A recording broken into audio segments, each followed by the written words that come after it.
Good morning, class 10. In today's video, we are going to study on the topic contribution of industry to national economy, then industrial location and classification of industries. Well, children, already you all have studied in the previous video the importance of manufacturing sector, that how manufacturing is said to be as the backbone of a country. Now there is a reason behind, because it is from the manufacturing sector that we get maximum of GDP. But it's really very sad to know that over the last 2 decades, the share of our manufacturing sectors are stagnated at 17% of GDP. That is out of the total 27% of the industries. And out of that, 10% includes from mining, quarrying, electricity and gas. And children, you will be shocked to know that this percent is much lower in comparison to some East Asian economies, where it is around 25 to 35% of GDP. So this trend of growth rate in manufacturing over the last decade has been around 7% per annum. And it is assumed that the growth rate over the next decade has to be 12%. Well, a good news is that since 2003, the manufacturing sector once again started growing at the rate of 9 to 10% per annum. And it is all because of the initiatives which have been taken by our government, the appropriate policies which are implemented by our government, and the efforts which have been made by the industries to improve their productivity. And today there are a number of the economists who predict that the manufacturing can achieve much more in the next decade. And all because of NMCC, that is the National Manufacturing Competitive Council, which is working very hard to come up with the number of the policies so as to achieve the desired objective. Now children, the next question comes that where the industries are to be located. Now this is a very crucial question. The reason is, for the industrial location a number of things are required, like land, water, capital, climate, raw material, power, labor, then transport, then market, then government grants and aids, internet access, personal preference, and so on.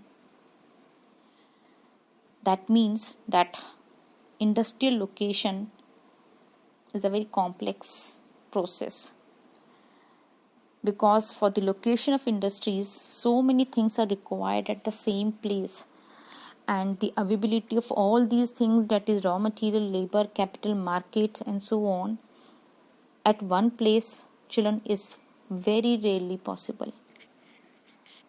That means that the entrepreneurs, they have to find out a possible ways to get all these factors available at one place. So that means that either they have to arrange all the things at one place, or somehow they need to lower down certain of their cost. So once the industry is located, children, in, or let's say near the cities, then the urbanization starts, that you people know very well. Once the industry is located at a place where all these things are possible, or the things are made to be possible, then you'll find the people, they start settling down over there. So the urbanization begins. That means industrialization and urbanization, they both go hand in hand. Now these cities, they provide a huge market for the products, and at the same time they also provide the services like banking, insurance, then transport, labor, consultant and financial advice, which all is required by the manufacturing units. So many industries, when they come together,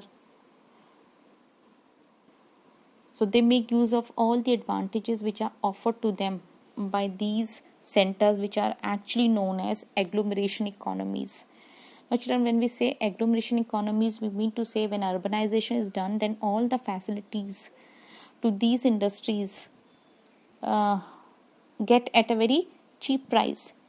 Means they are able to let's say get all the facilities at a price lower than what it is, and at the same time when so many industries are located, then all the benefits goes to them. So that is known as agglomeration economies, and that is because of what a large industrial agglomeration takes place. So children, in the pre-independence period, most of the manufacturing units were located let's say in the places from near the overseas, so that the trading activities could be easily taken through, like Mumbai, Kolkata, Chennai, because these are the places which are located near the seas, so it was easy to go on for the trade. But as the urbanization begins due to the development of urban centers, so there was a large development of agriculture and rural hinterland, and let's say due to the government policies and specialized labor, that has largely influenced the location of the industries. Now the question comes, how the industries have been classified into different categories. Now children, there are a number of the goods which we use in our daily life, isn't it? Now if we classify all these goods, then we can classify the various industries which are being based on certain criteria, and then only we would be able to understand let's say the manufacturing part more or in a better way. So children, these industries, they are being classified into 5 different sectors. So the first one is when you classify the industries on the basis of source of raw material used.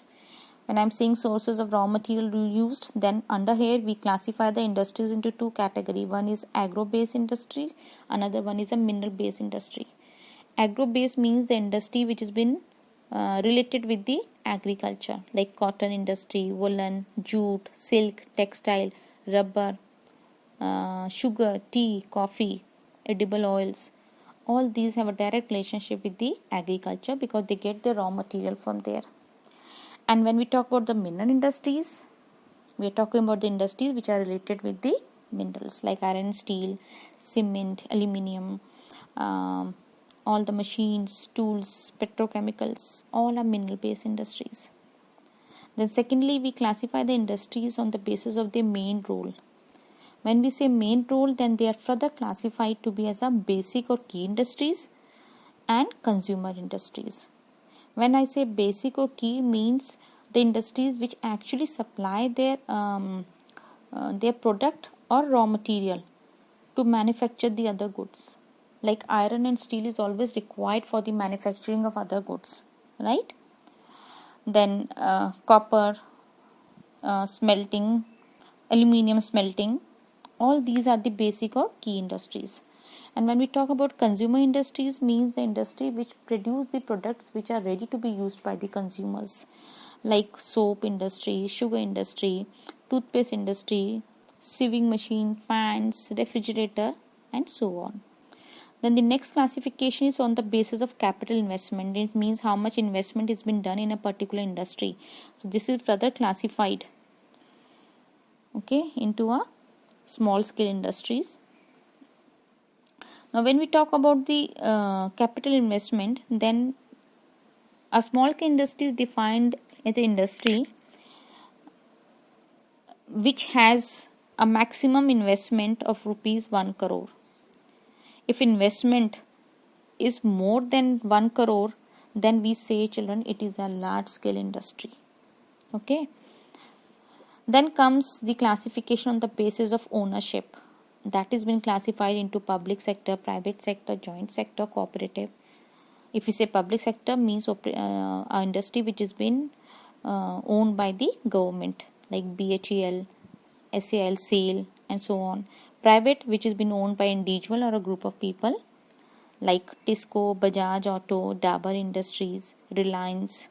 If you say joint sectors, where jointly run by the state or an individual or a group, like Oil India Limited is jointly owned by a private as well as public sector. And when we talk about cooperative sector industries, which have been owned and operated by the producers or suppliers of raw materials, that is where the workers and the owners, they work together, means they pool the resources and share the profit or losses, such as sugar industry in Maharashtra, the coir industry in Kerala, and the last one is the industry, that is classification of industry based on the bulk and weight of raw material and finished goods, means how heavy the industry is. So under here we classify it to a heavy industry and light industry. Heavy industry such as iron and steel industry, which is a very heavy industry, a very bulky industry. And light industry could be let's say that use light raw material and produce light goods such as electrical industries, wires, switches, which are light. And that is how we classify the industries into different category.